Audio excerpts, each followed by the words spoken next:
Le problème, ce sont ces centaines de milliers de lois et de décrets qui sont aujourd'hui en application dans notre pays. Il est interdit, Sonia Mabrouk, en France, d'appeler son cochon Napoléon.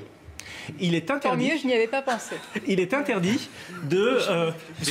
Vous savez qu'il y a une loi de 1803, par exemple, complètement désuète, qui est encore en vigueur, qui autorise, c'est une information que je vous livre, qui autorise les parents à s'opposer au mariage de leurs enfants. Il y a une loi qui autorise le président de la République à donner son consentement en cas de mariage entre neveu et nièce. Ces exemples, ils sont éloquents. Et en tant qu'ascendant.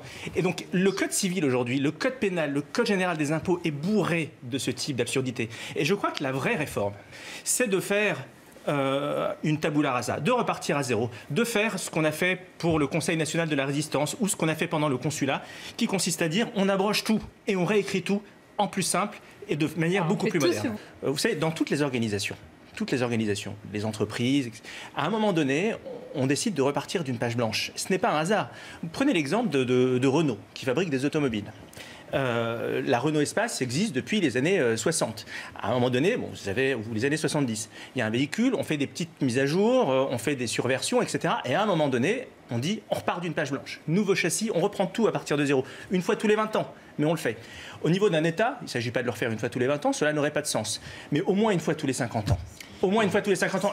La dernière fois que nous avons fait cette remise à plat, c'était le Conseil national de la résistance. L'État français vit aujourd'hui encore avec les règles de 1950.